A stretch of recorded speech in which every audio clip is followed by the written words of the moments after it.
Bueno, buenas tardes, compañeros.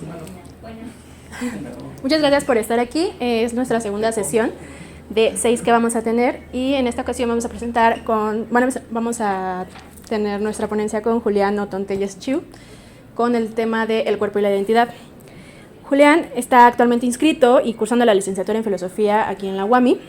Participó como ponente coautor de la ponencia Malcolm en medio de lo real en el pasado coloquio. Y sus líneas de investigación o áreas de interés están en temas de filosofía política y epistemología social, centrándose en los discursos ideológicos y la teoría sexual. Si gustas empezar. Bueno, ya fui presentado. Mucho gusto. Hoy, al momento de que se presentó la idea del coloquio, estaba pensando que podía mandar. Una de mis preocupaciones es el enfoque que se trata, ¿no? O sea, cuando uno habla de salud mental y filosofía, pues ¿qué es lo que trata en ello, no?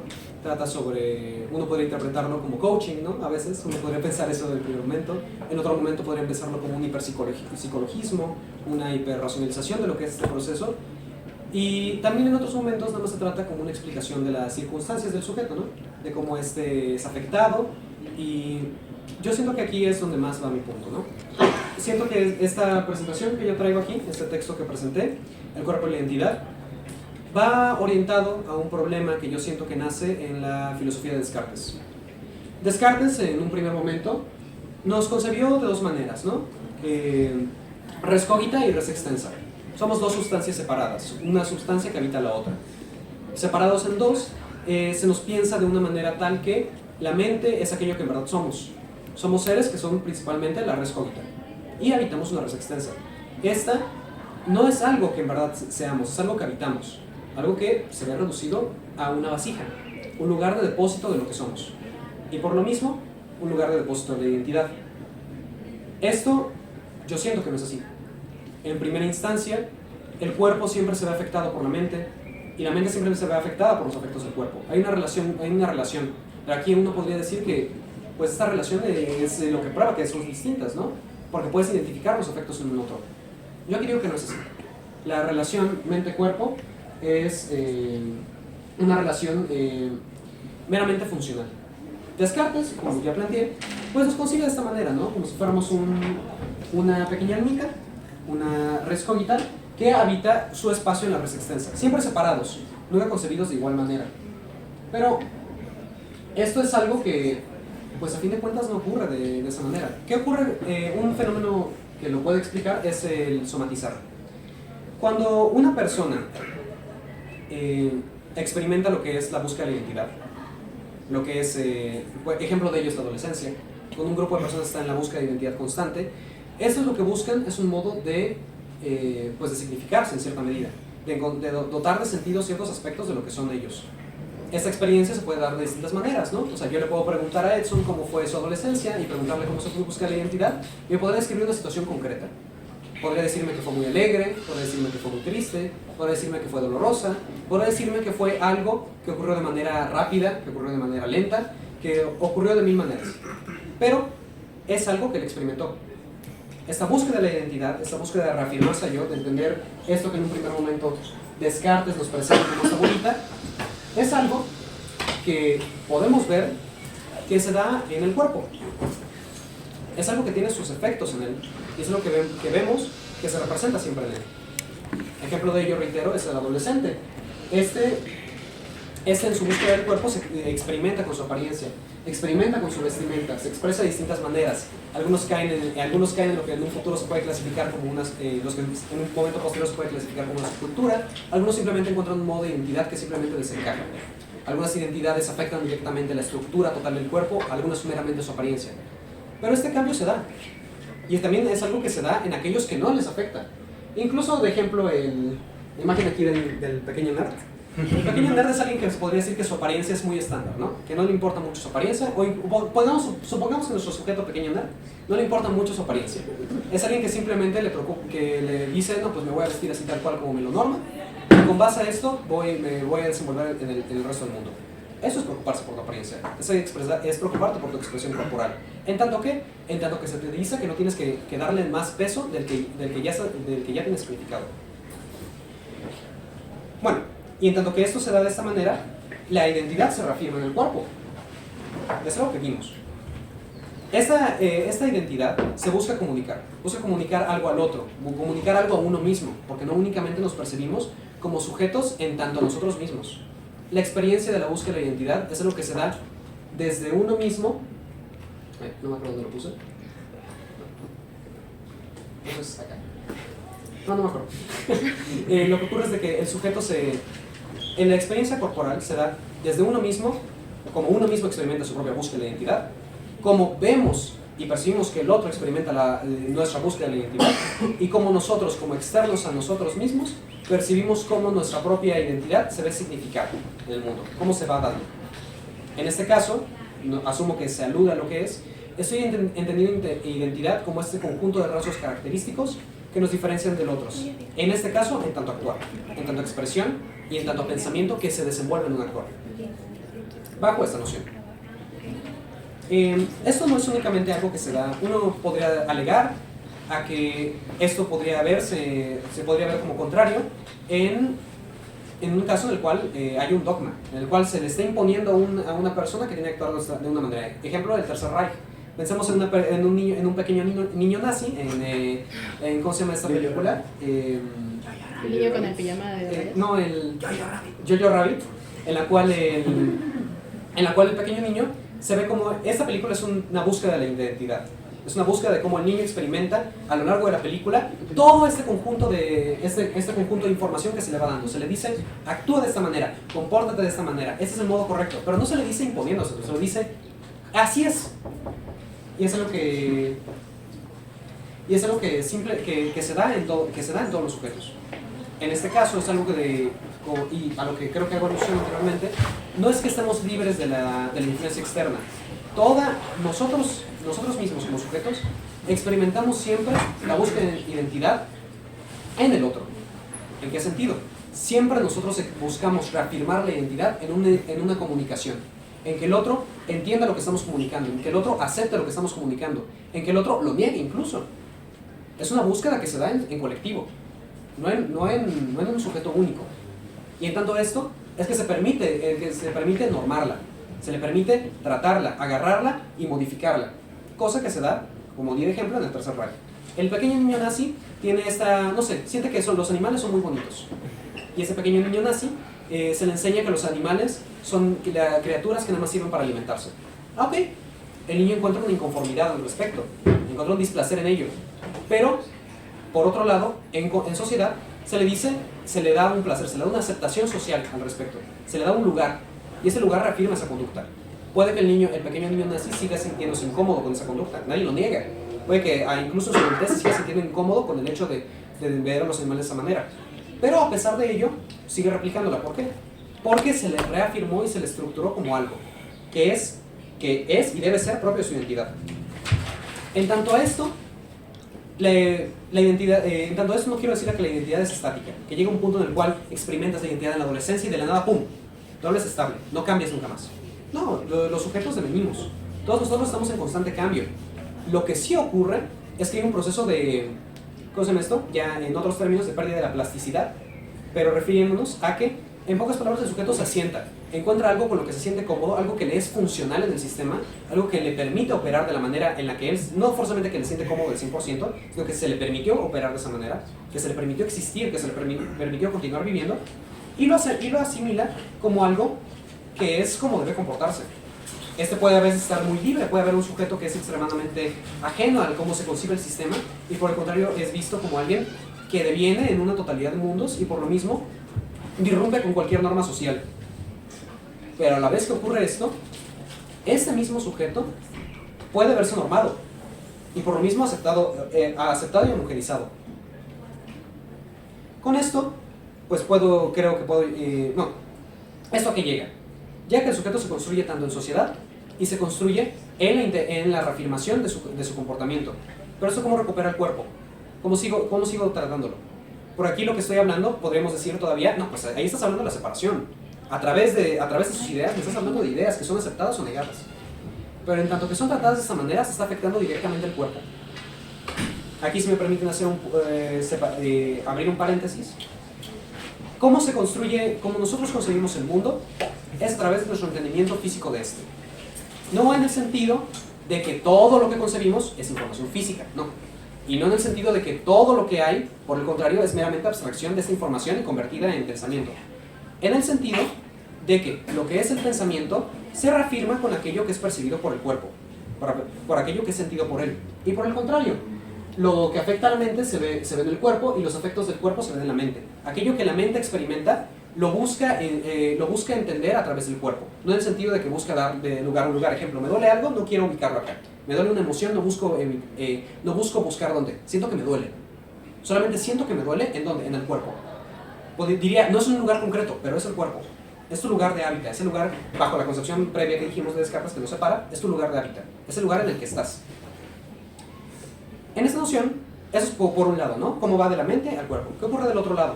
¿Qué ocurre de cómo el sujeto concibe algo a través del cuerpo?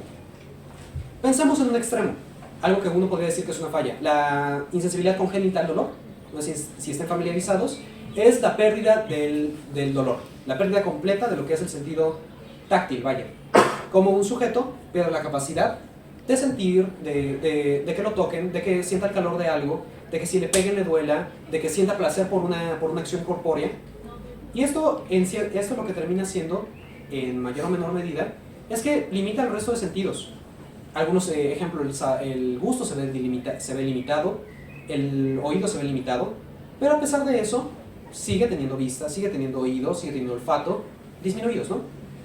Este sujeto no concibe táctilmente lo que son las cosas. En su modo de entendimiento de las cosas, estas no son táctiles. Son cosas que están ahí, que puede tocar, pero no concibe lo táctil de esa sensación. Lo mismo ocurre con la vista, en tanto que la persona nunca haya tenido la vista. Porque si ya la tuvo, concibe un momento previo en el que la tuvo y un momento nuevo en el que ya no concibe las cosas a través de ella. Pero la distingue, ¿no? Pero suponiendo una persona que ha sido ciega de nacimiento, esta persona no reconoce el mundo visualmente. Puede reconocer figuras, porque todavía tiene el tacto, suponiendo que tiene el tacto también. Puede reconocer límites, entendiendo que todavía que los siente, que los toca, que los maneja, pero no los reconoce visualmente. Lo mismo con el oído.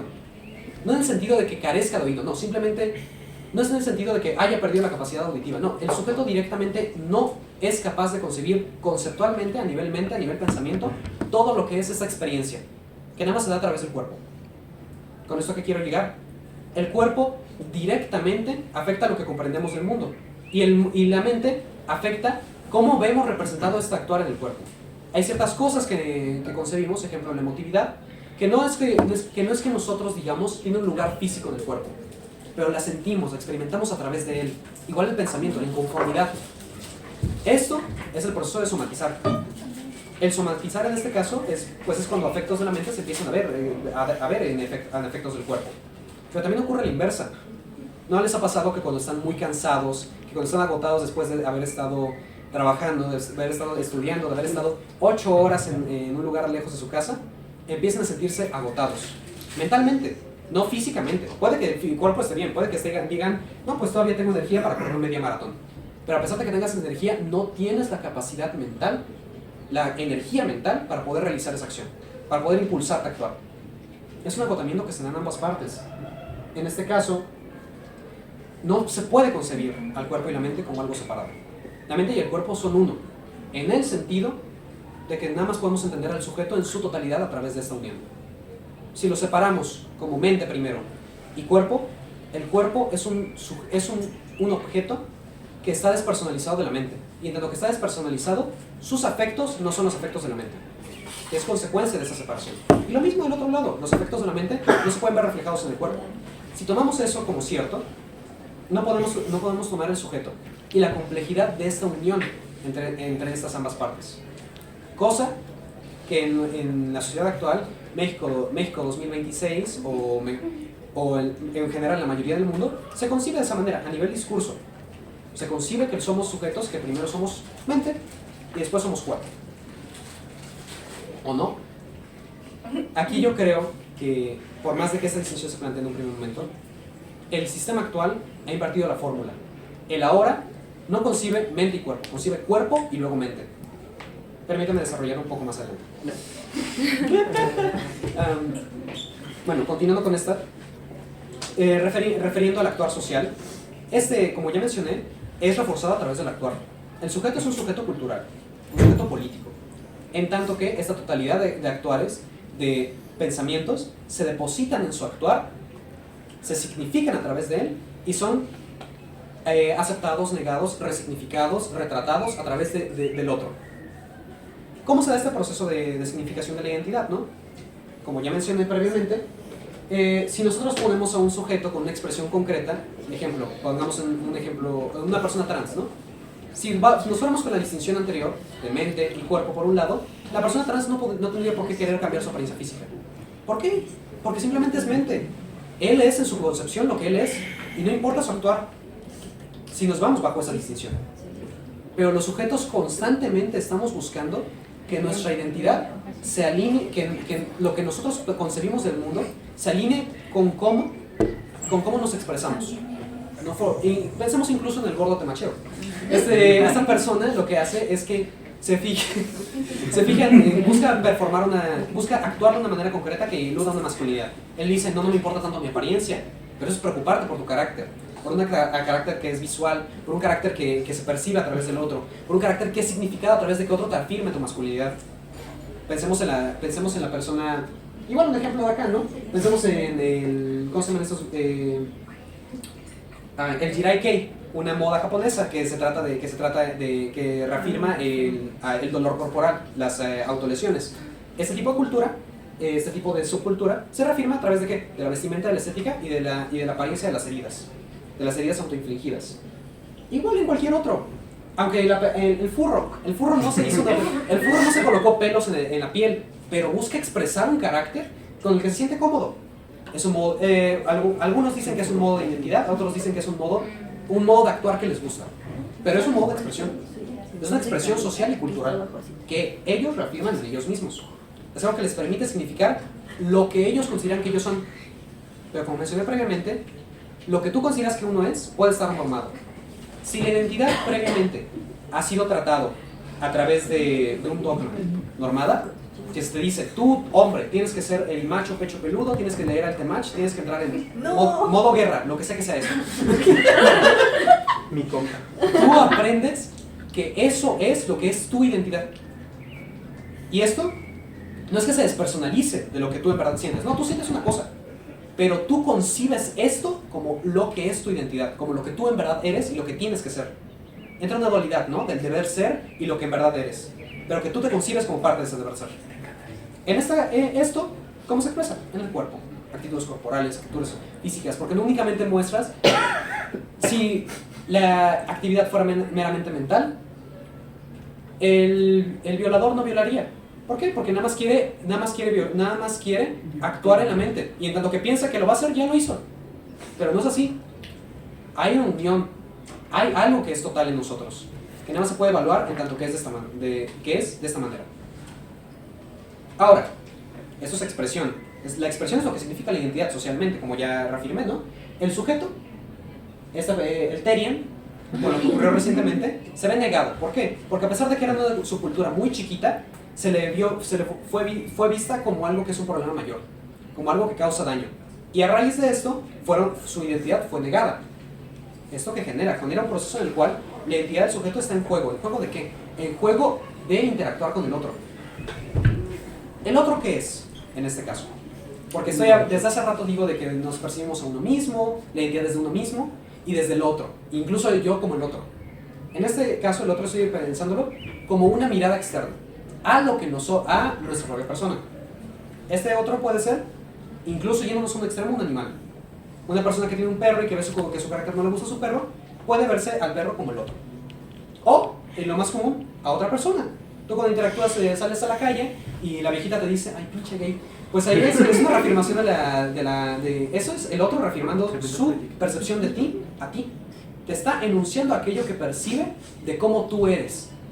Y eso que él percibe de cómo tú eres, tú no lo ignoras. Puede que no te importe, pero es el modo en el que aprendiste a asimilar tal información, pero la absorbes en cierta medida. Y en tanto que la absorbes, esta información entra parte de lo que va consolidando tu identidad.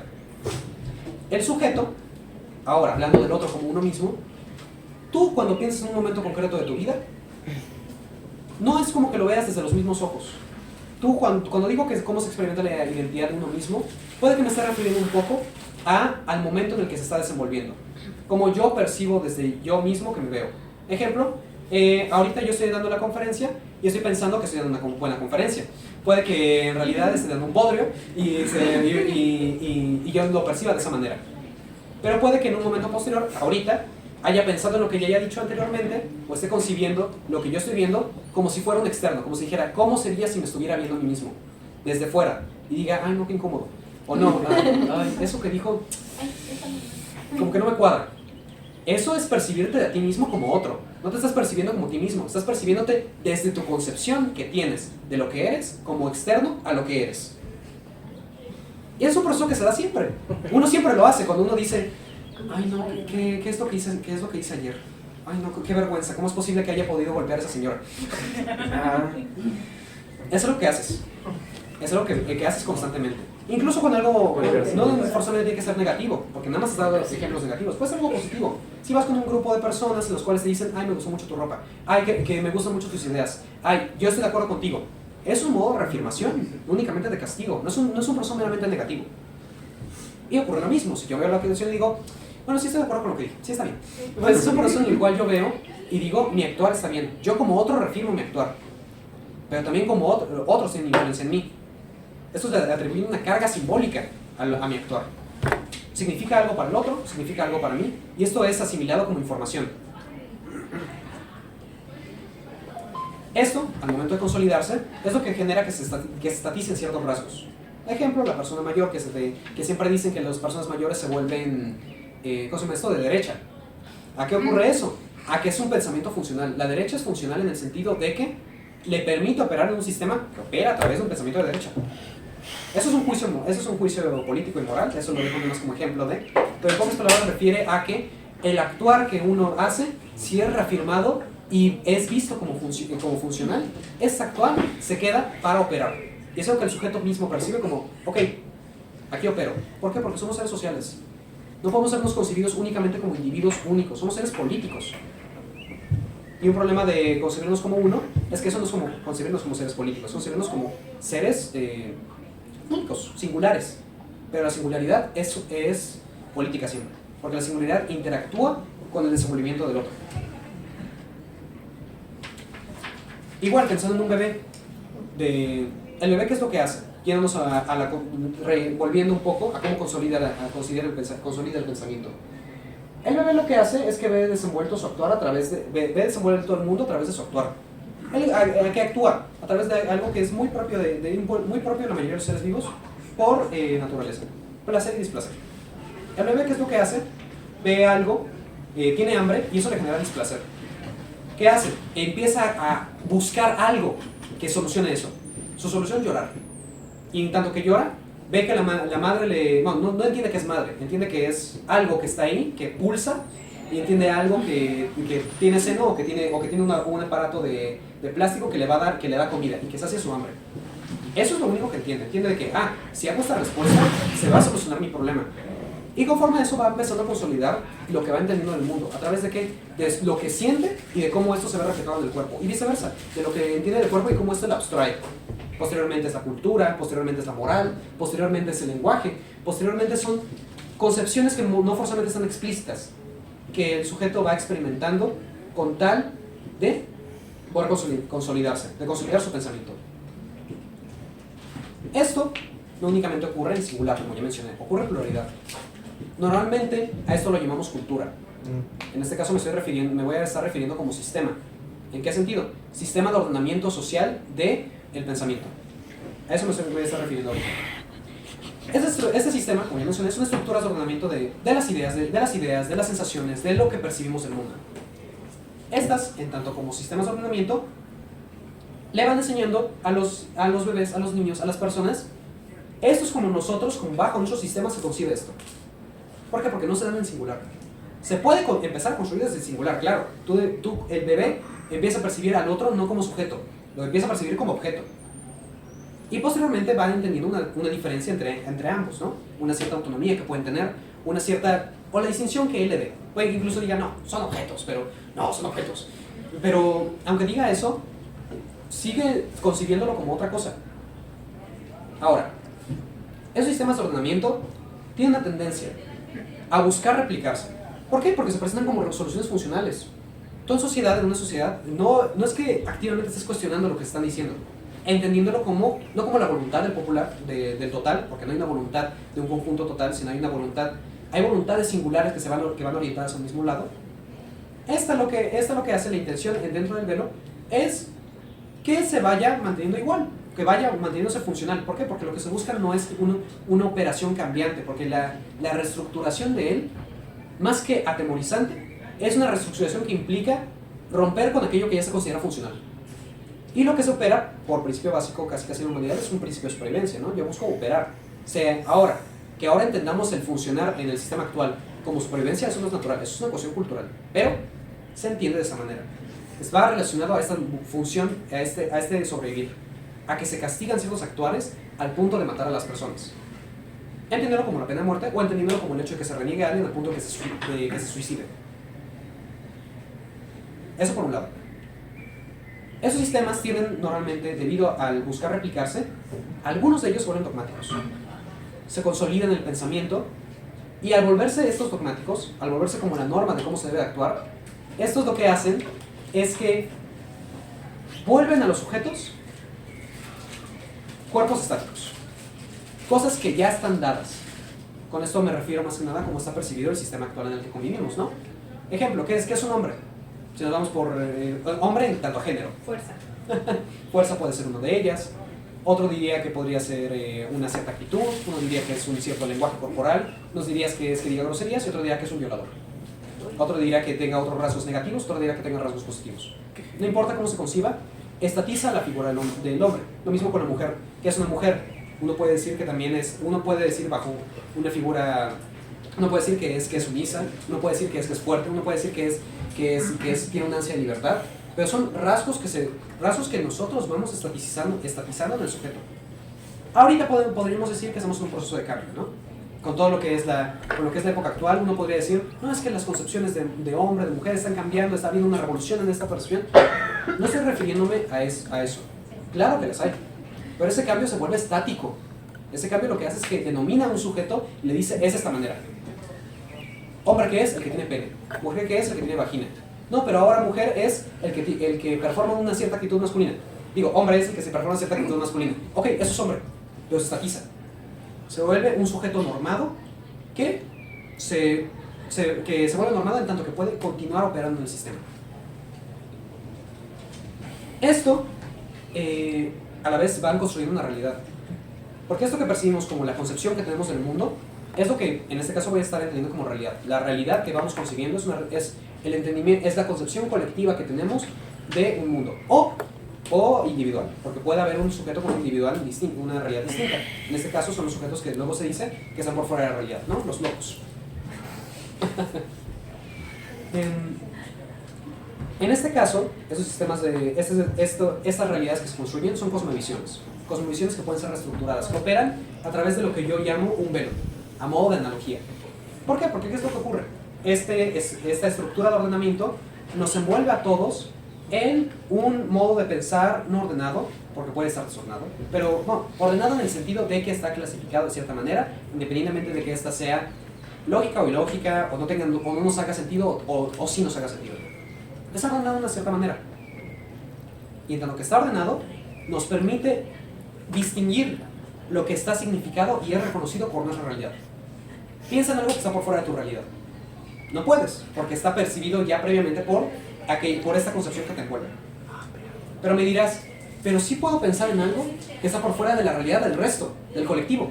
Sí, porque no únicamente, a pesar de que lo planteé como un velo, opera a dos niveles. A nivel colectivo, a nivel de velo que envuelve todo lo que puedes ver, y a nivel personal. Te pone unos... A ver, déjame la encuentro.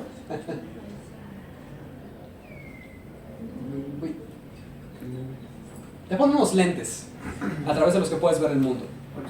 Te pone un velo, un capelo, en este caso a través del invernadero se simboliza, que envuelve que envuelve todo lo que puedes conseguir. Pero a la vez, tú puedes ver a través del capelo, a través de las lentes que tienes. Estas lentes, por así decirlo, es el efecto individual de este velo, conjunto con tu propia concepción del mundo, con la concepción que desarrollas a través de aquellas cosas que te distinguen o que sientes que te distinguen del resto.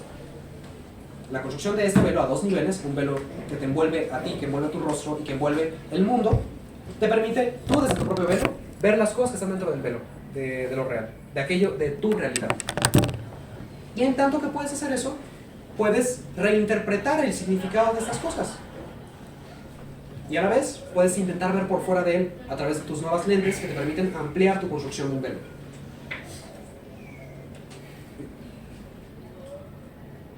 No, eso, se supone que debías usar esta diapositiva antes. Bueno. Nada más aquí para... Esto me gustaría decirlo y quería dejarla ahí. Que es ambas, lo que son la mente y el cuerpo, la experiencia de ambas. Permítanme que lo repita a pesar de que ya lo hablamos previamente y ya se cerró casi. Ambos son uno. No hay pensamiento sin que éste se somatice, no hay acción sin que éste se conciba, no hay deseo meramente físico. Todo lo que es la concepción del actuar se da en una totalidad, no se da únicamente en un aspecto concreto de lo que somos. Se puede distinguir, pero eso es eliminar, o mejor dicho, ignorar aquellos rasgos que no son completos al resto. Ahora, estaba hablando un poco de más, yo diría, de cómo es como que opera nuestro sistema, ¿no? De cómo le digo, no, pues nosotros presuponemos esto, hacemos percibir esto, pero a mí aquí me gustaría aterrizar un poco lo que son las bases de este. Voy a tomar un concepto de Paul B. Preciado, filósofo y sociólogo español, que es la era en la que estamos actualmente ya no se puede denominar como fordista. Es una era de carácter postfordista, de nombre farmacopordismo. Una era que está guiada por dos industrias, en este caso entendido como era económica, ¿no? Era de interacción económica y social. Las dos industrias que la lideran son la pornografía y pues la industria del fármaco. Ambas lo que hacen es que norman el cuerpo y luego la identidad. Lo que estaba diciendo, ¿no? El sistema actual opera de una manera que invierta Descartes. Ya no concibe mente y luego cuerpo, concibe cuerpo y luego mente, como algo posterior a lo que es en el cuerpo.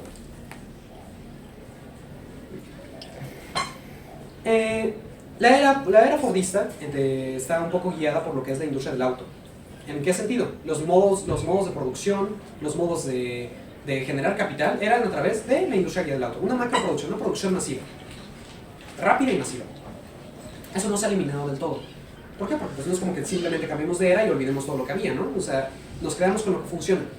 Lo que caracteriza a la era actual es que esta se centra en la producción del sujeto. Se centra en producir y normar por sobre el sujeto. ¿Qué es lo que produce?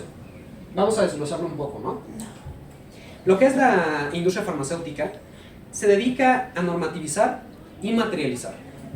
Esta lo que hace es de que toma conceptos de la ciencia del siglo XIX, del siglo XX y les da un nombre físico. Ejemplo, a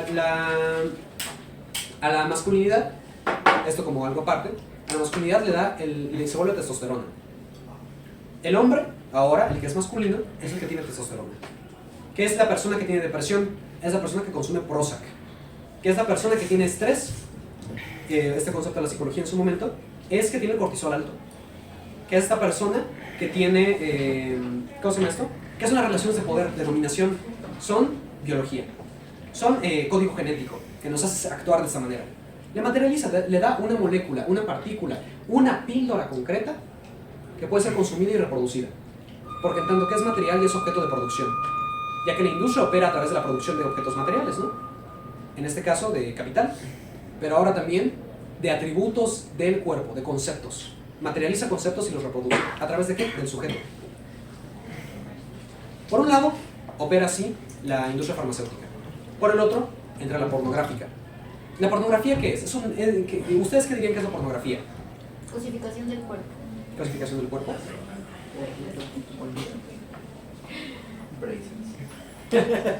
Bueno, la pornografía es un producto.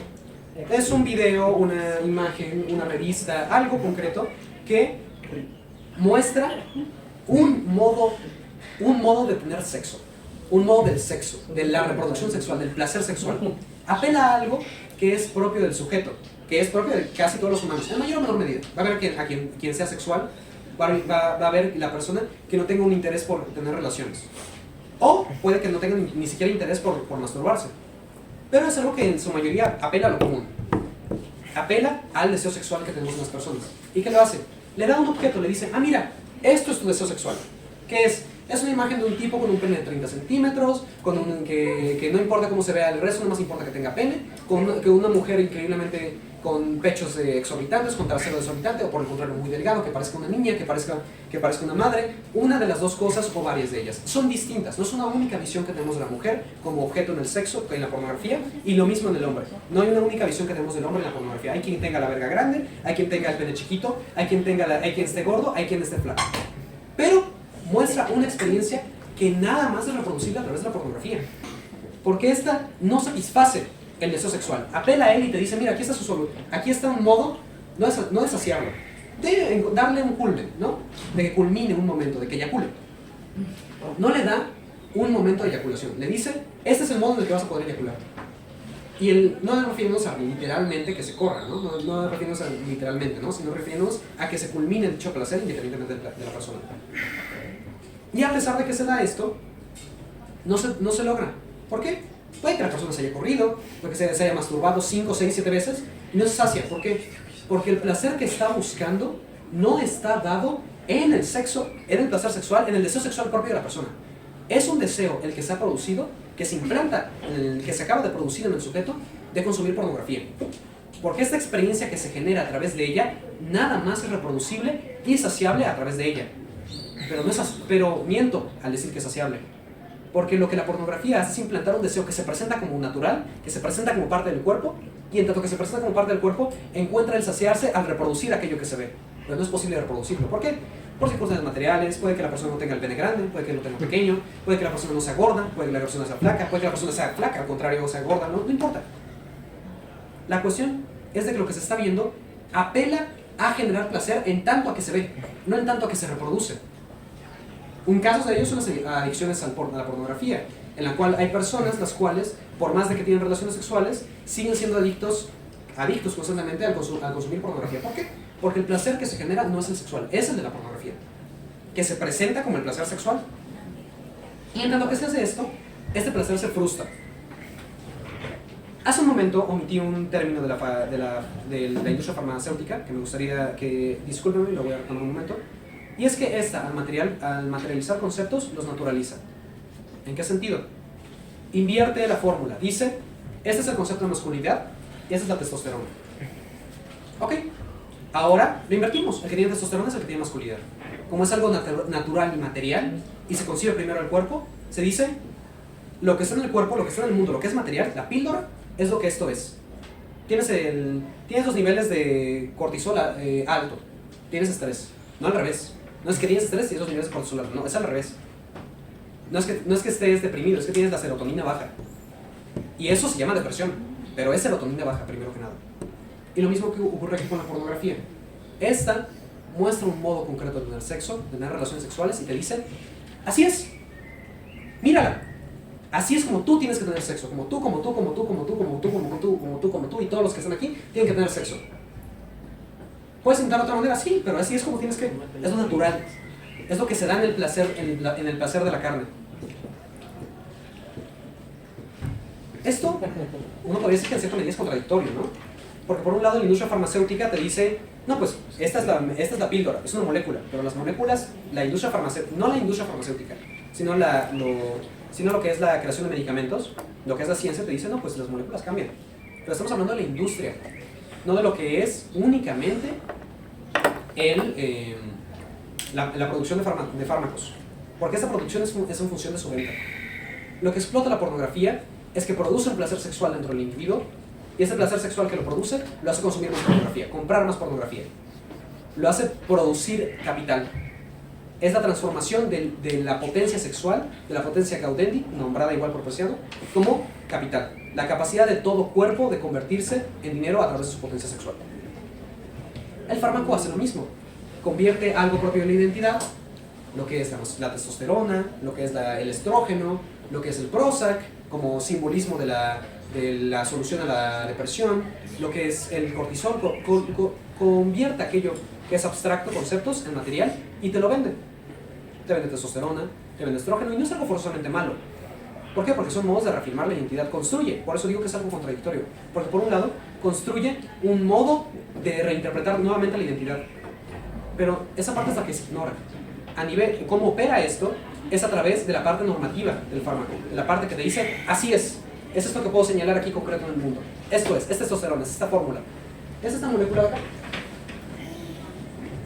No es otra cosa que eso.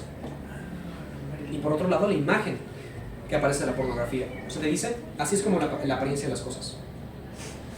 Estas dos industrias se toman de guía para que todo el resto de industrias produzcan capital. Ejemplo de ellos, McDonald's. ¿Qué es lo que te hace? Tenemos un cartel con una hamburguesa que uno podría decir que se ve muy rica. No a todos le parecerá muy rica, pero se ha construido esa imagen visual para que a una mayoría se le diga, esto es muy rico, se ve muy rico. Genera un deseo en el individuo que no se satisface a través del consumo de la hamburguesa, porque puede que no esté rica o puede que sí esté rica. Se consume a través de la creación de nueva expectativa por un deseo.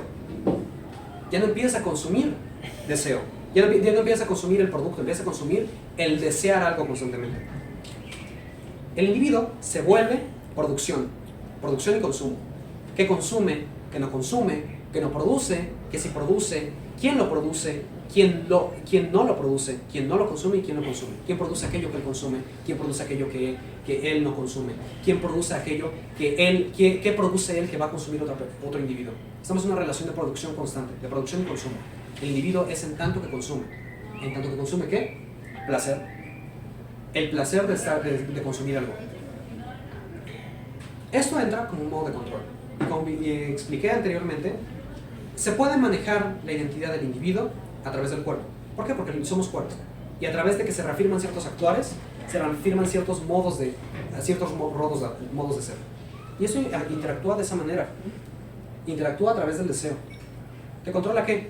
Te controlan los modos de tener sexo, los modos de dormir, los modos de comer, los modos de pensar, los modos de odiar. Te controlan la tristeza, controlan los modos concretos de que tienes que hacer las cosas a través de normarlos. Te dicen que tienen que ser de una manera.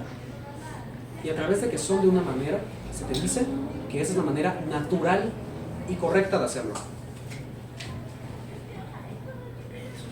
Y se busca que el sujeto lo replique. No se busca únicamente que esto se dé en abstracto. Tú puedes decirle a una persona, no es correcto que tú hagas esto, tienes que hacer esta otra cosa, y puede que no te escuche. Pero el objetivo es castigar al individuo o retroalimentarlo para que éste vea actuar como positivo, para que lo empiece a realizar más, para que lo empiece a desenvolver más. Y en tanto que hace esto, se mantiene el sistema. Empiezas a controlar el cómo deviene la interacción de las personas para que esta interacción se dé de una manera que homogenice al resto, que normativiza al resto, que permita que este modo de producción se mantenga. Y pues, esto va resignificando el mundo. Igual, eso también ocurre con los grupos, ¿cómo se llama esto? Que disrumpen, los grupos disruptivos, los modos de expresión que son distintos a la norma. Estas, tomando un concepto de mi buen amigo Rodo aquí sentado, se dan en espacios de disidencia controlada. Son espacios que el sistema otorga para evitar que esto se pierda, porque son sujetos que puede absorber para producir capital. Lo que ese sistema hace es que les da una zona y un nivel en que te dice, ok, chido, haz esto, pero no pases de esta línea, yo te acepto. Te voy a negar si no haces esto que te estoy diciendo, pero yo te acepto. Te acepto en tanto que tú, ejemplo, no odies a la policía. En tanto que tú ames consumir. En tanto que tú puedes odiarlo, pero sigue consumiendo. Se te delimita en qué espacio puedes disrumpir. Puedes decir, odio a Israel, pero mientras no hagas nada por Palestina, está bien. Puedes decir, odio a Trump, pero en tanto no se lo digas a la cara y no hagas sentir mal al bebé grandote, no hay ningún problema. Esto va resignificando el mundo. Claro, eso no impide que no se den, porque claro, se pueden dar este tipo de espacios. La convivencia que tenemos con el resto se nos da desde una singularidad. pero esa singularidad es expresada y resignificada en lo social, es dada en lo social. Se nos dan los espacios de vivienda, se nos dan los espacios de hábitat, en la comunidad, en la interacción incluso no directa. Ahora con el internet tenemos espacios de convivencia social, no social. O no física, mejor dicho, si queremos verlo de otra manera. Con eso no quiero llegar a que el sistema siempre nos absorba. No, quiero decir que el sistema trata de absorbernos. Es un intento constante. ¿Por qué? Porque es el modo en el que se reproduce, el modo en el que se mantiene. Ese sistema, teniendo la era farmacopornográfica, no otra. Porque puede que se dé también en otra, pero pues en esta, estoy hablando de esta. Ahora, esta intención, lo que normalmente ocurre, como ya mencioné, la razón por la que luego uno se estandariza, es porque se le proponen estas dos opciones que mencioné hace un instante. O eres negado, o te ves estandarizado, homogenizado. Te ves visto como una persona más del montón, con tu diferencia. Tú quieres tener los pelos en punta, no sé qué sea eso, pero si tú quieres tener los pelos en punta, hazlo. Tú quieres hacerte la lengua bífida, no hay problema, no me importa. Mientras no digas nada que en verdad disrumpa. Eso no significa que todos vayamos a aceptar esto.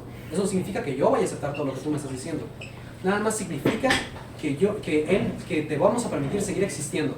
Vamos a intentar todavía homogenizarte, pero te vamos a permitir existir en tanto que actúes de esta manera. Es lo que busca el sistema. Y a veces por eso la búsqueda de identidad termina siendo algo social. Es una cuestión colectiva, porque es una cuestión de cómo yo soy percibido por el otro, de cómo soy aceptado por el otro, de cómo soy negado. Esa interacción es la interacción del conjunto. La identidad no es propia, en el sentido de que no es lo que se dé únicamente en el sujeto concreto, o sea, en un conjunto de ellos. Claro que te es propia en el sentido que es un rasgo que te distingue, pero no en un absoluto. No es algo que es únicamente tuyo, porque somos seres sociales que y en tanto que interactuamos a nivel social, interactuamos con el resto. La interacción colectiva es significar la identidad. Y esto puede permitir cambiar cómo percibimos el mundo. No tienes por qué percibir un mundo como este, ¿no? Un mundo de la pornografía, un mundo del panóptico, el mundo en el que te estás vigilando, el mundo del consumo de fármacos. No tienes por qué imaginar un mundo de esa manera. En un conjunto se puede ir reformulando poco a poco esto. ¿Por qué? Porque, como ya mencioné, esta era en la que estamos es un modo concreto de percibir y ordenar el mundo. No es la forma. Podemos reordenarlo. No en lo individual, sino en la individualidad colectiva. Bueno, a eso quería llegar.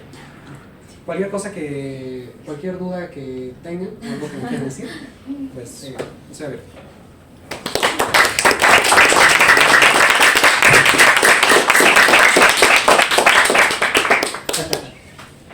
Bueno, pues cualquier duda igual, como ya lo dijo Julián, duda que tengan, comentario o sea, como alguna cuestión que les haya surgido durante la ponencia, también pueden comentarlo y también esto es para discutir las ideas, ¿no? Entonces... ¿Y esto cómo afecta a mi salud mental? No, pues lo que es no, pues lo que aquí planteo es cómo se estructura este bienestar mental refiriéndose a la identidad. Cómo yo como sujeto con una identidad me veo perjudicado en beneficio o en perjuicio a través de un sistema de interacción. Lo que esto describe es el proceso en el cual tú como persona, a través de tu identidad, te ves negada y por lo mismo sufres. Es un proceso de sufrimiento o por el contrario de no sufrimiento. Aquellas personas que se ven, ¿cómo se llama esto? Los whitescans son personas que están vistas a través de la hegemonía. Son normadas y vistas de manera correcta. Ellos no sufren por existir en el sistema. Por adoptar esa identidad no sufren. Sufren si ellos no están de acuerdo con la identidad con la que se identifican. Sufren si eso ocurre. Pero si no lo hacen, no. Como mencioné anteriormente, esto lo que hace, el ser negado o el ser aceptado por el sistema, lleva a la muerte de personas, no únicamente en el sentido literal de que una persona puede llevar a suicidarse, que sí lo puede llevar a hacer, sino en el sentido de que también lleva a la muerte de la identidad de la persona, de cómo se concibe a sí mismo, de la experiencia del sí mismo en sí mismo. ¿Cómo afecta esto a la salud mental? Es la raíz de cómo somos percibidos en sociedad, a tu salud individual.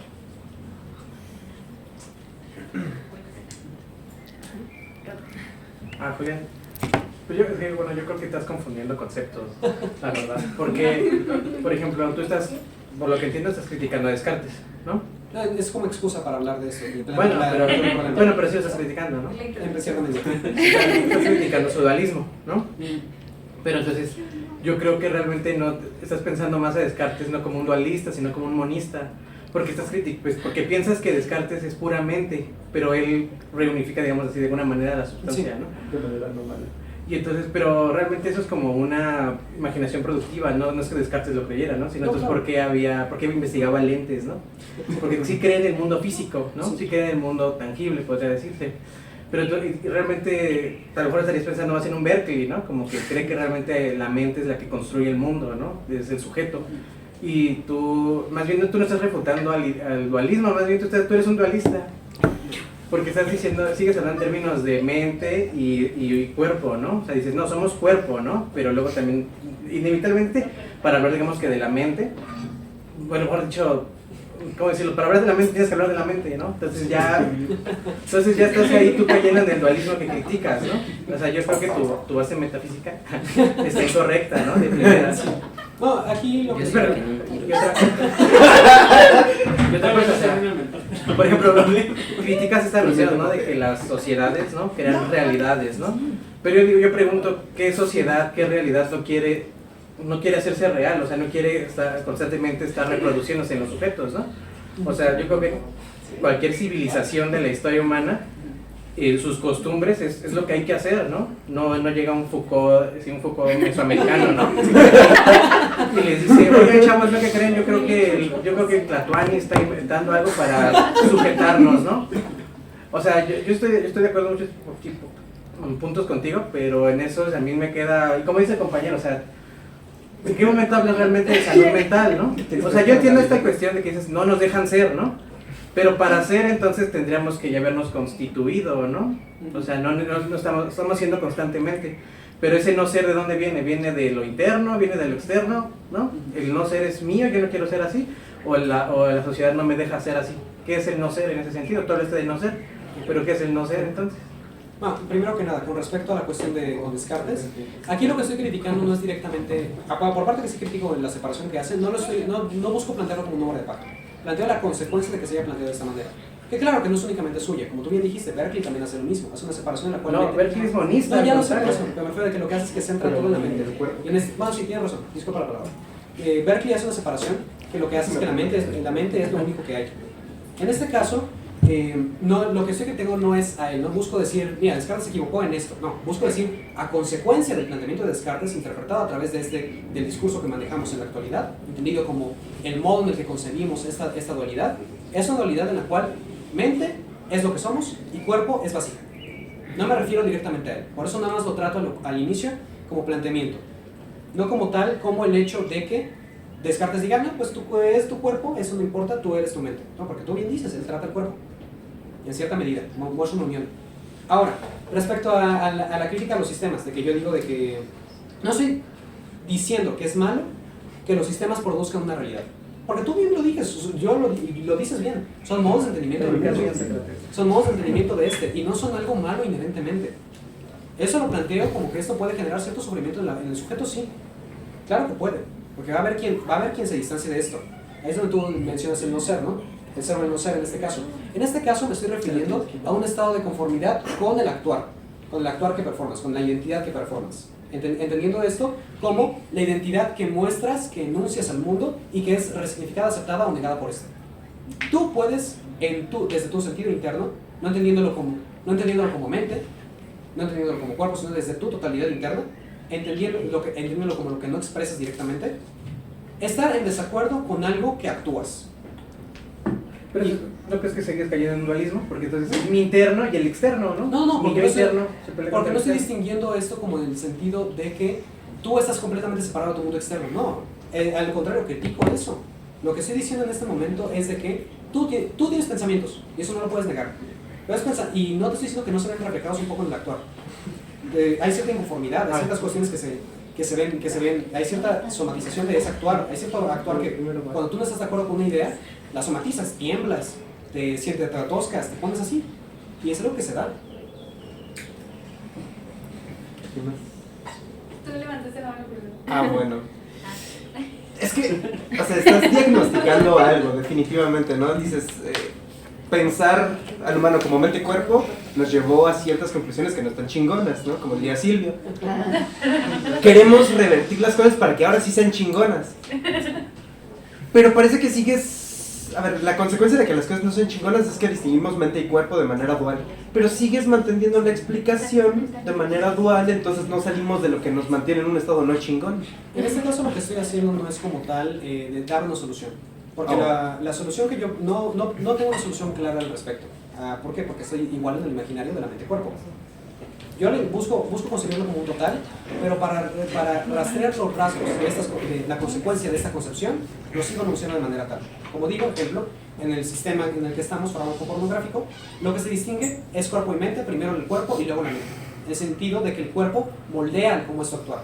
Si tú tienes testosterona, tienes que actuar de una manera masculina. Tienes que ser en mente como es de esta manera. No lo digo en el sentido de que así tenga que ser, no lo digo como la solución, lo digo como en el discurso del sistema se concibe de esta manera al sujeto, como sujeto que es primero cuerpo y posteriormente. Como tú dices bien, es un diagnóstico, no una solución al diagnóstico. Es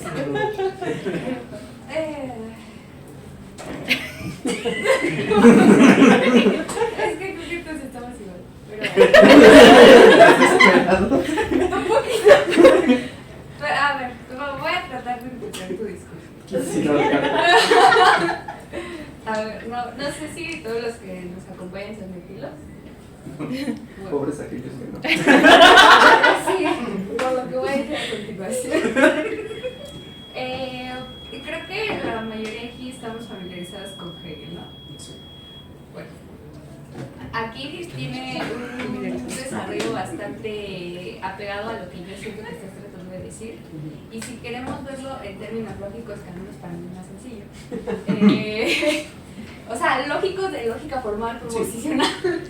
No que hayas dicho. No, sí. No hay problema, sí entiendo analítico. Sí, hablo. Entonces, Básicamente, conjuntando como sus participaciones y lo que creo que estás tratando de decir, va más o menos por esta cuestión que pone de manifiesto Hegel, tal vez de forma más explícita en páginas posteriores, pero en el prólogo a la fenomenología, sobre el principio de identidad, en el cual A es igual a A siempre y cuando se constituya en un diferente de A. Sí, ¿Qué? exacto. Sí. En fin, Hegel. Ajá, o sea, se da esa doble negación para poder enfatizar lo que el individuo de hecho es, a partir de su no ser. Es que creo que como lo estás planteando, el no ser da a entender que cae algo de este sistema al que estás denominando como cultura, no mejor la cultura que estás denominando como sistema, como una especie de vacío ontológico, en el que hay un no ser, pero que no está, y en la medida en el que no está, entonces no es, y por lo tanto, al estar fuera de la realidad cognoscible, no se puede, pues no se puede conocer tal cual, o sea, suena reiterativo, un círculo vicioso, pero a eso suena más o menos. Entonces, creo que aquí el punto focal es justo la identidad constituida desde la diferencia, pero en ese sistema creo que hay que enfatizar la pluralidad. Y digo, ya como cerrando esta cuestión de esto que tiene que ver con la Navidad, pues sería básicamente poner como base a la identidad. Tal vez sí entiendo la introducción con Descartes, pero a la identidad como base que sostiene al individuo en este sistema.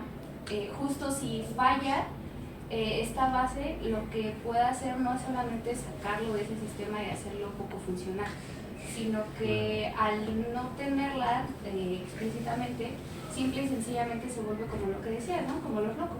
O sea, no podemos entenderlos, incluso yéndonos a lo que decía sobre Foucault. Sí, claro, mi pelón.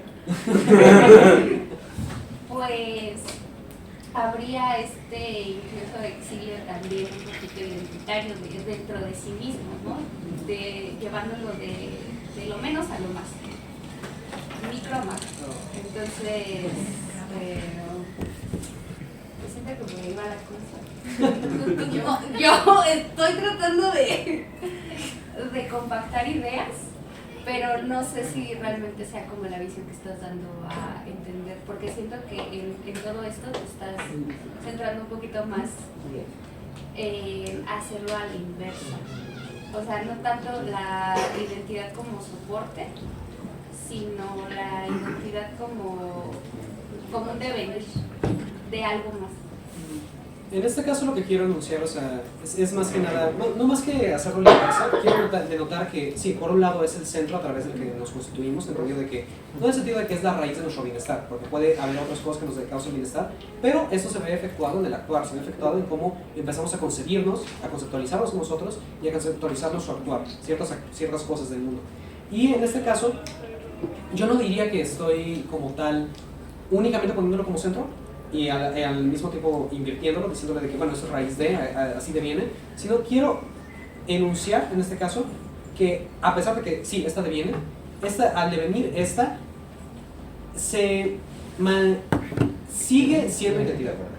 Al seguir siendo identidad, esta se ve y al cambiar se ve a efecto del momento histórico en el que se vive, de cómo opera la interacción social, de cómo opera la cultura de ese momento. Más que nada lo que quiero mencionar. Y más que decir que es un no ser que termina viéndose efectuado en el sujeto, quiero decir que esta cosa que lo que el sujeto le falta, la carencia que tiene, en este caso pues justo la identidad negada, aquello que él distingue que no es a causa de esto, es una disconformidad, directamente, sin enunciarlo como tal, como algo que no es, como algo que no es y en tanto que no es, no existe, sino en el sentido de que es una disconformidad que sí puedes identificar. Tú como sujeto cuando tienes ejemplo, si pones a una persona trans, a un hombre fem to male, a actuar de manera femenina, la persona no se va a sentir cómoda. ¿Por qué? Porque por más de que lo vea como lo normal, como debe serlo, siente esa disconformidad dentro de él. Es algo que puedes rastrear y identificar. ¿En qué? En su totalidad. Ahorita que mencionabas lo de la identidad, mencionaste en una parte de que seguía siendo identidad. La pregunta es, ¿qué tanto sigue siendo identidad en tanto que a lo largo de la ponencia mencionabas el sistema como no el sistema, sino como un sistema en tanto que puede ser sujeto de cambio? Entonces, mi pregunta también es, ¿qué tanto es identidad en el sentido que se aparenta la necesidad de cambio tanto en el sistema como en el propio individuo? Entonces, ¿qué tanto necesitas en algún punto ser diferente? En este caso me refiero a... primero que nada quiero hacer una distinción entre una identidad estática, por así decirlo, que creo que puede ser lo que haya generado cierta confusión. No lo usé de manera literal, me refería a que hay cierto momento en el cual se estandariza. Estandarizar no implica que deje de cambiar. En este caso, identidad, como dije, es un conjunto de actuares, de pensares, de pensamientos que se ven en el actuar, de ciertas acciones, de ciertos rasgos que sentimos y que vemos que nos diferencian del resto. Estos pueden cambiar. La identidad nada más es lo que rastrea eso que es. Ya lo que hacemos nosotros, que es decir, no, es que yo me identifico de tal manera, es no encerrarla, pero es nombrarla para poder identificarla. No sé, yo soy una persona trans, yo soy una persona punk, yo soy una persona queer, yo soy una persona de alguna subcultura concreta. Es un modo de plasmar la identidad. Claro que no es todo lo que implica, ¿no? Es un proceso que también es social, en el cual pues, un proceso que es social y decimos, no, pues actúo de esta manera, pero tengo ciertas cosas con las que me diferencio. En este caso, a lo que me refiero con que es identidad, es en tanto que son los rasgos que te diferencian, independientemente de que esos vayan cambiando. Por eso digo que puede haber una identidad con la que te sientas disconforme. ¿En qué? Una persona que no cree en el nazismo, pero creció en el Tercer Reich y lo único que consigue es que tiene que seguir actuando de esa manera y diga, no es que no estoy de acuerdo, pero es lo correcto, porque así se me lo han enseñado, está disconforme, rastrea una disconformidad en su totalidad hacia eso, pero eso sigue siendo su identidad. ¿Con qué diferencia? Con la diferencia de que él está disconforme con ello, pero sigue siendo parte de su identidad, es algo que sigue performando.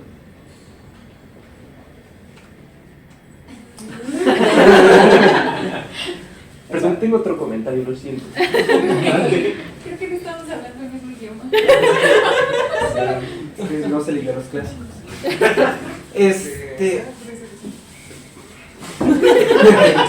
¿Parlas español? No es cierto. El problema que yo veo es que estás diciendo el sistema anómalo dualista cartesiano nos está causando problemas, ¿no?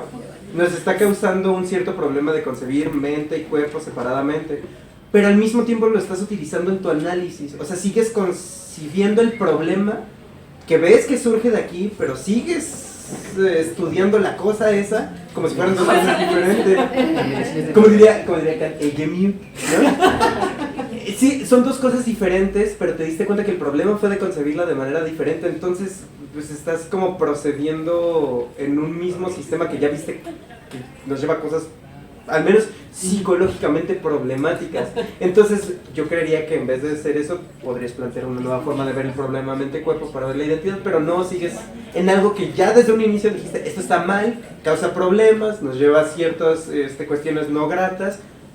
Pero ¿por qué sigues ahí si fue el mismo problema y analizar el problema a través de ese enfoque lo que causa el problema? La razón de hacerlo es una razón diagnóstica. O sea, como tú bien mencionas, o sea... Es una diagnóstico. No, o sea, no, Tú mismo lo dijiste. Es una razón diagnóstica. Y también lo dije previamente cuando les comenté a Rodo. Es como en la medicina antigua, te dicen, tienes, estás flemático, ¿no? Y de hecho es que tienes, yo qué sé, tienes cáncer de riñón, ¿no?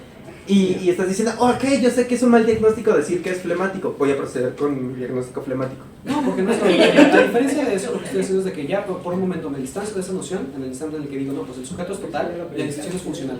La distinción funcional en este caso es para distinguir esos rasgos que son diferenciados en el sujeto, distinguidos a través de esta formación cultural heredada de la distinción de la distinción dualista de Descartes. Pero a pesar de tu error no sales de ahí, porque es que sigue diciendo, por ejemplo, mira, dices, hay no ser, ¿no? Hay no ser interno y hay no ser externo. Pues ahí estás confirmando que hay res cogita y res extensa. No. O sea, sí, claro que sí. No, porque mira, al enunciar en este caso... Hay cosas internas y hay cosas externas. En este caso no están planteando de manera distinta. No estoy planteando, reitero, de la misma manera que Descartes. Estoy haciendo la distinción heredada. En este caso la distinción heredada es una distinción de Bueno, ya, perdón, es que ya nos estamos desviando demasiado. Estamos hablando idiomas distintos. Pero esto no Entonces, era un curso de metafísica. Uy, perdón. Es que sí comienza a cuidar. Yo no empecé, fue. pero nada más para regresar también como al centro Perdón. de este espacio, si alguien puede también... Digan otra cosa. que no se vuelque sobre una discusión metafísica.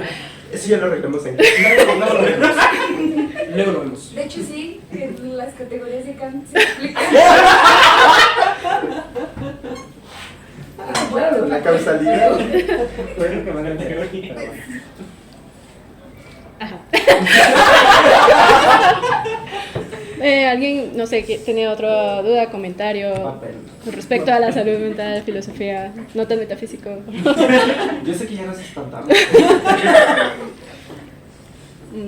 Nadie. Por favor. Por favor. No dejen que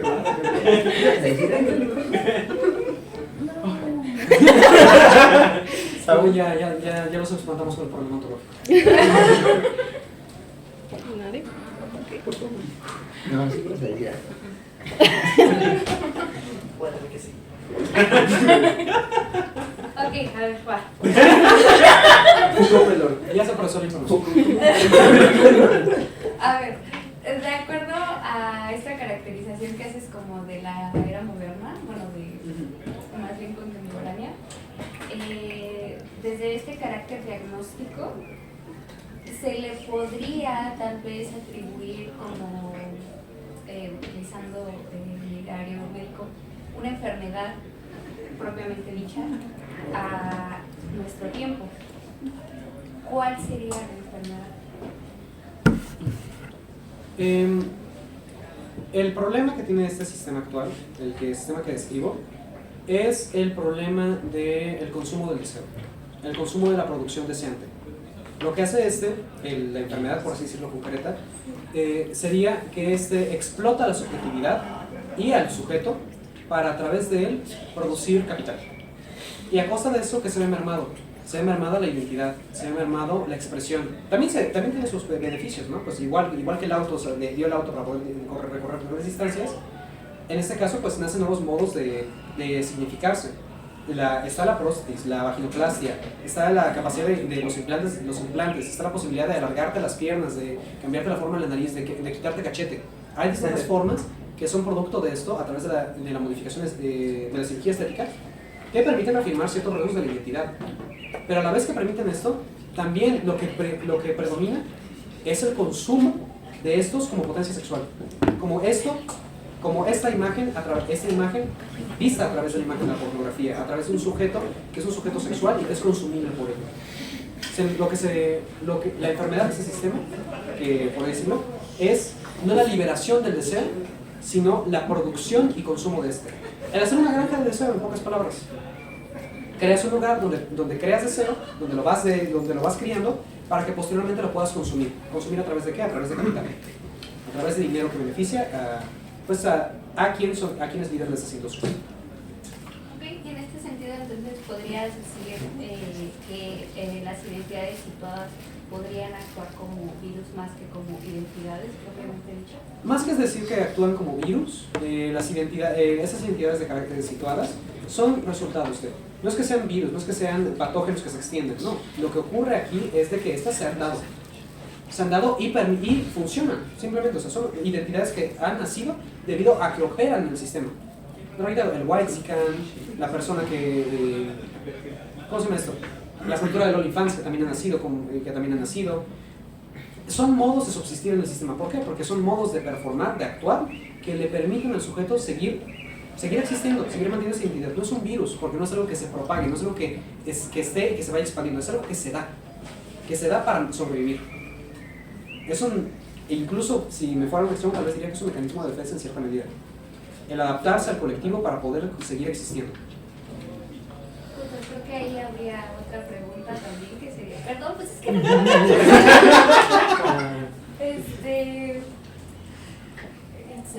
decir?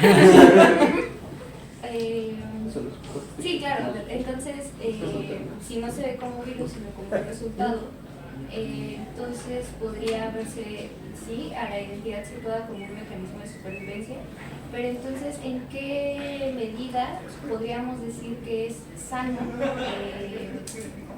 en nuestro mundo interno, sin pelearnos en la dualidad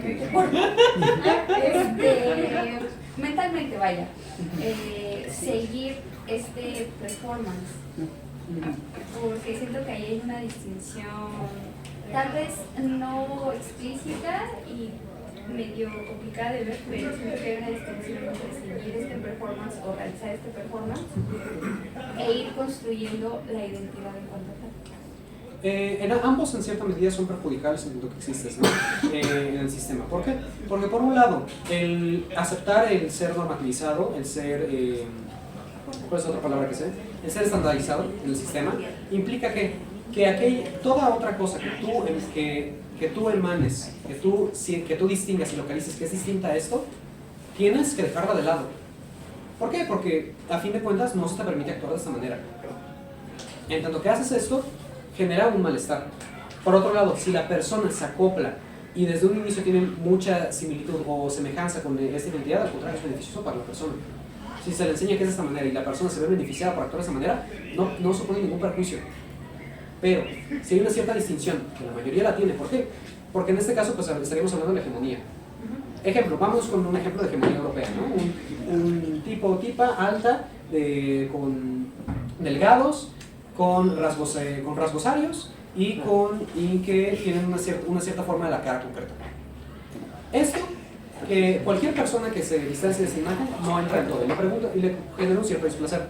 La mayoría de las personas no van a encajar en eso, incluso las mismas personas europeas. ¿Por qué? Porque no cumplen con la estatura, no cumplen con los rasgos físicos, son un poco más gordos de lo que es concebido ahí como gordos, un poco más delgados. Son rasgos que son distinguidos y generan un sufrimiento en la persona, un sufrimiento somático. Esto que se da, Esto también... No, yo no, bueno, está bien.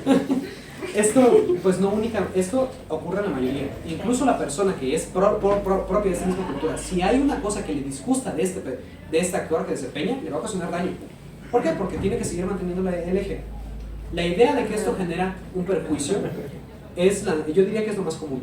¿Por qué? Porque la mayoría de personas no son beneficiadas y no son escandalizadas de esta manera. Y por el otro lado, si se libera la identidad propia, también genera por otro lado un beneficio porque expresas esto y una disconformidad porque es rechazado por aquellos que sí la performan.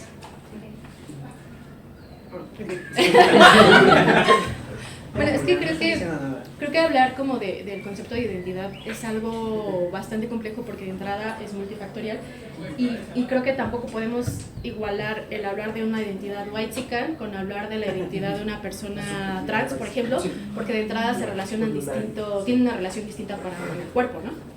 Y para formas de enunciación, por ende, ¿no?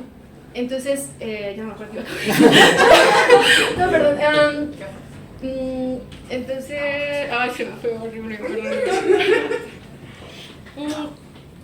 Sí, perdón. Bueno, por ejemplo, estas categorías identitarias, por ejemplo, tomando otra vez lo del whitexican o lo de hombre blanco hegemónico, ¿no? Hombre occidental, blanco. A partir de eso, que se constituye como lo normal y por tanto lo que está bien es que también se construyen categorías raciales, ¿no? Y como dentro de ese sistema que está bien está lo que está fuera del sistema, pero que se mete dentro de una categoría racial para que ese sistema pueda funcionar, es de lo que estabas hablando, ¿no? Estás hablando como de esas categorías.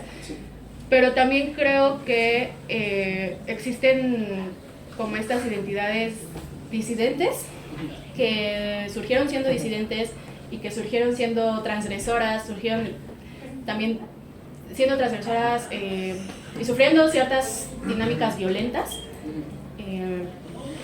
pero que poco a poco también se han ido adoptando y de alguna manera ya no diferenciamos cuando son disidencias y cuando en realidad están tomando otro deber ser, ¿no? Sí. Entonces creo que es que me quedé con lo de sería virus o sería una forma de no ser, ¿no? Porque creo que a veces sí lo son.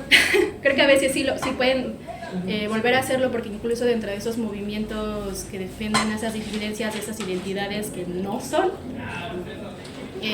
puede volver a construirse un deber ser. No sé si me doy a entender. Como, bueno, ha surgido en muchos movimientos, ¿no? O sea, algo que también a mí me ha causado también muchos ruidos dentro de los feminismos. También ocurre esto, ¿no? Ocurre un deber ser antipatriarcal y es una categoría muy extraña, ¿no? Pero al final también está esto y entonces te vuelven a ser como dinámicas violentas porque no te acoplas a este nuevo deber ser. Entonces, no sé, creo que también pueden ser virus, como pueden ser, sí, disidencias. Mira, no te compliques tanto. Siento que esos son, sí son ejemplos importantes, pero también bastante complejos. Quizá yo ahí propondría un ejemplo musical para que se vea un poquito más amigable. No sé si conozcan o estén familiarizados con este movimiento de los outsiders. Sí. O hayan escuchado de Daniel Johnston. Pero en la medida en que son nombrados como outsiders, ya están fuera de la norma, pero también en la medida en que se les da esta etiqueta, también se les está reconociendo como personas disidentes, específicamente de lo que entendemos como estatus de salud mental.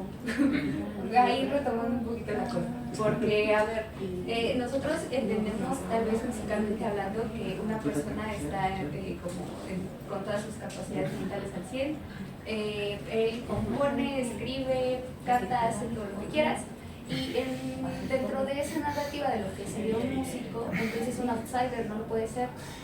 Pero al mismo tiempo ser outsider, musicalmente hablando, es ser un músico disidente. Entonces ahí está también como el germen del sí son pero no son. Y es ese ser y no ser. No, siento que se puede ejemplificar con, bueno, igual tenía un ejemplo de música de lo que ocurrió con Bad Bunny, ¿no?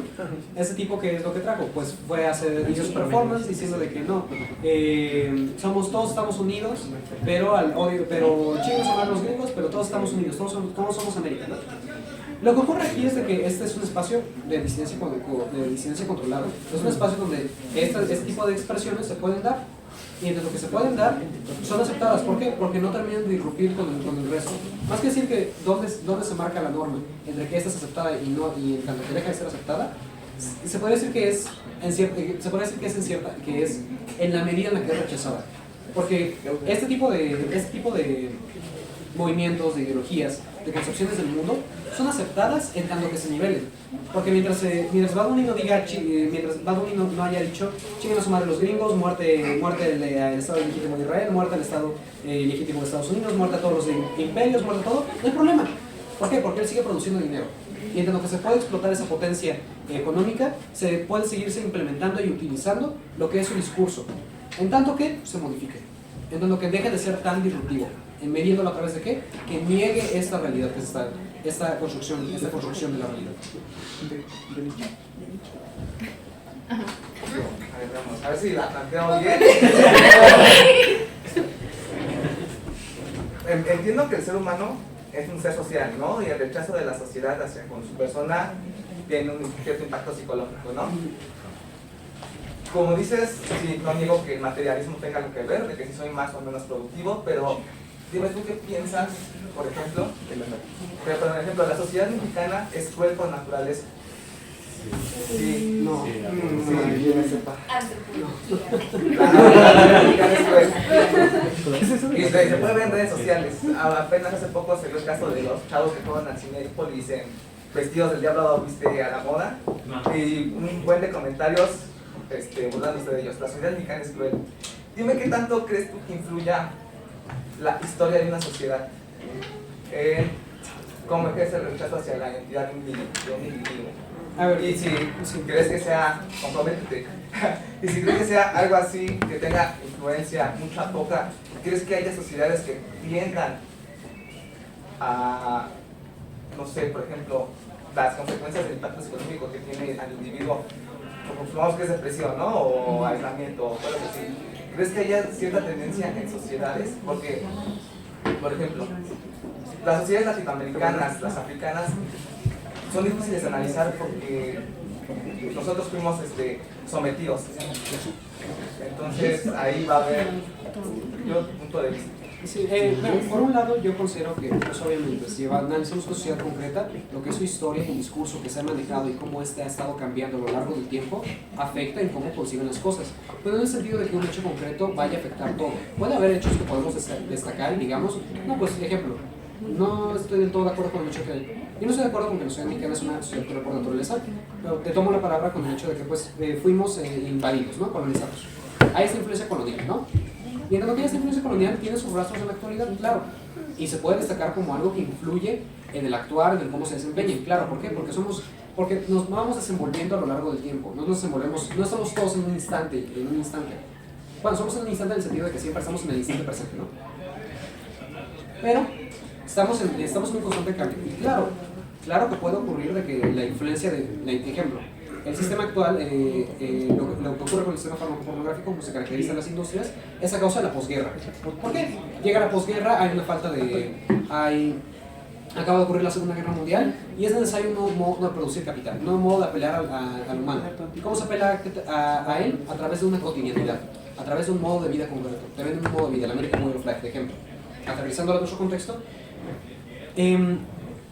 México, por un lado, sí, tiene siento que ahí es tu lectura de Octavio Paz, pero es el hecho de que la sociedad la sociedad mexicana está influenciada está resentida por la influencia colonial, pero eso no es únicamente de eso, es el discurso que se maneja en la actualidad. Yo no estaría del todo de acuerdo en que hay un resentimiento total. Claro que hay un cierto odio y desprecio que se ha construido socialmente hacia la idea de ser indígena, hacia la idea de ser nativo del país. ¿Por qué? Porque hay un discurso de odio hacia ellos. ¿En función de qué? En función de apelar a la hegemonía. Porque la hegemonía en este caso sería el el ser un hombre blanco, heterosexual, heteronormado, que apela a los estándares que se plantean en Europa y en Estados Unidos, principalmente en Europa. Cosa que se ve, bueno, ejemplo de ello creo que fue Porfirio Díaz, ¿no? El tipo modificó sus retratos hasta el punto de verse como si fuera blanco. Ahora, que la sociedad, que eso sea, que esta construcción de odio que haya hacia ciertos rasgos físicos, hacia ciertos rasgos sociales, ciertas actitudes, haga que la sociedad mexicana sea cruel, eso yo no lo considero. Considero que la sociedad mexicana, el denominarla que es cruel, es denominar una cuestión moral a dicha sociedad, ¿no? Es decir, que la sociedad mexicana tiene una carga moral, es moralmente mala, es moralmente buena, hace tal cosa, hace tal otra en el aspecto moral. La sociedad mexicana se desempeña a través de ciertos rasgos de crueldad, sí, a través de ciertos rasgos de amor, de compañía, de... ¿cómo se llama esto? A través de ciertos rasgos que afectan al individuo y que lo benefician. Esto no la hace cruel, o no la hace, ¿cómo decirlo?, placentera por naturaleza. Lo que hace es que esta sociedad tenga estos rasgos, pero eso no los hace crueles, hace que se den, y en tanto que se den perjuician al individuo. Siguiendo el planteamiento que tú dices, la sociedad mexicana yo considero que es una sociedad, debido a que tiene una fuerte influencia en la iglesia cristiana, en la evangelización, esa palabra, en una cultura de la familia. La familia reprime ciertas conductas y le da lugar a otras.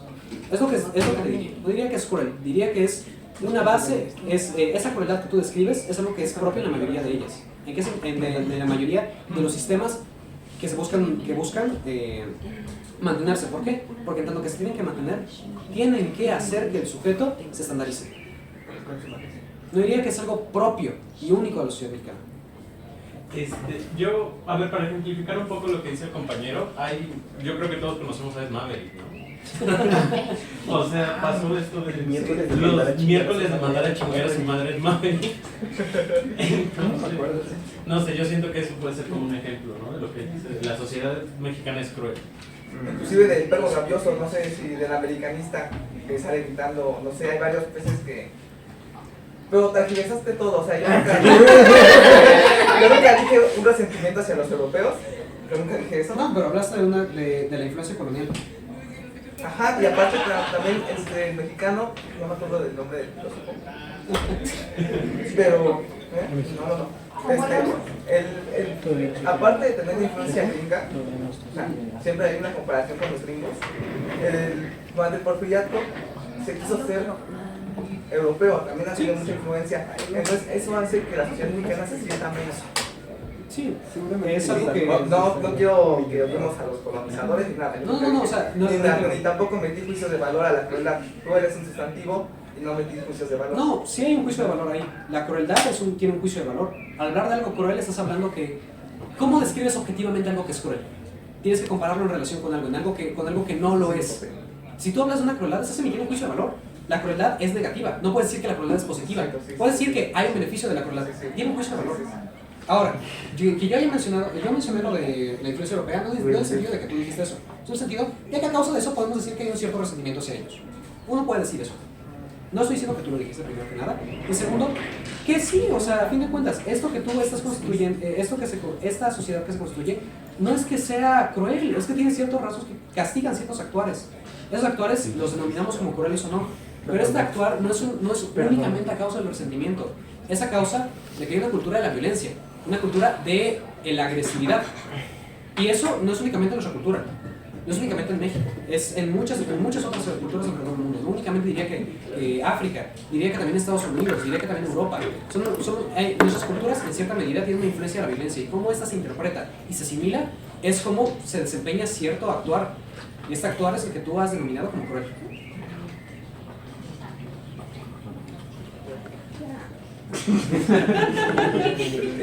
La última participación. Compañero, ¿qué asco? ¿Tú levantaste la mano? Luego lo levantas tú. No, porque ya la última. Bueno, Ya van a entender. yo creo que como que no depende tanto de la cultura que tan cruel podría ser una persona, sino más bien cómo o sea, los sistemas de educación y esto que sí tienen que ver con la cultura, pero no diría porque dijiste naturalmente, eso chirría bastante, ¿no? O sea, como que hay cualidades, posesiones o disposiciones en la cultura que nos hace ser crueles. Yo no diría eso porque yo soy mexicano, nosotros somos mexicanos, lo estoy usando el participio adecuadamente. Estamos en clase de conjugación de personas, ¿no? En el lenguaje castellano. Pero más bien depende muy contextualmente de un montón de factores que son bien complejos, que tal vez Julián sí quiso decirlo bien, que son un montón de cosas muy complejas que no se pueden reducir, porque siento que verlo así como de, es que eres mexicano y como la cultura mexicana es muy cruel, por ende hay una tendencia, una naturaleza a ser cruel. No, la cultura mexicana es una colección de muchas cosas, y aparte los individuos tienen una colección de muchas cosas de representarse el mundo de maneras muy distintas, que pueden llevarlos a ser crueles o pueden llevarlos a ser personas muy bondadosas, como amigo Rodo. Entonces, yo no creo que haya una disposición, hay una influencia, pero no una disposición cultural. Yo no diría que una cultura es cruel o no, porque la cultura alemana podemos decir que tiene sus defectos y sus virtudes, pero si la analizaras contextualmente durante 1939 dirías, ¿es cruel? Yo ahorita no diría que los alemanes son crueles. Si analizáramos, por ejemplo, la cultura mexicana, yo qué sé. Ahorita, la cultura mexicana únicamente viéndola como la cultura de la universidad, ya no es cruel. Pero si viéramos lo que el gobierno federal hace en Chiapas, diría, sí, es bastante cruel. Entonces, la naturaleza, yo creo que... Sí, no. Quítala. Bueno. Uy, perdón. Pero, ya. Eso fue un rotundo éxito.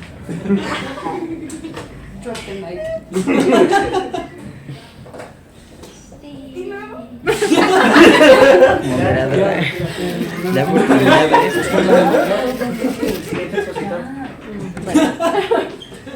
¿Qué estaba comiendo? Hazle suma, Freddy. Bueno, pues solo para agradecerles que estén aquí.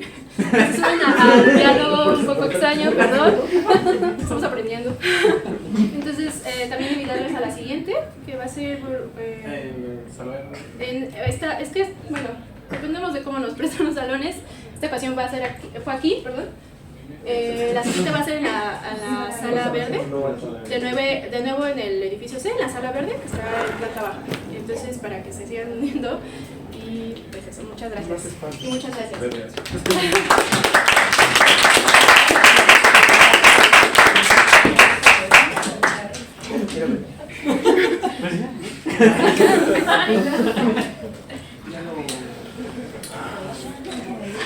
¿Qué dijo? No le tengas miedo.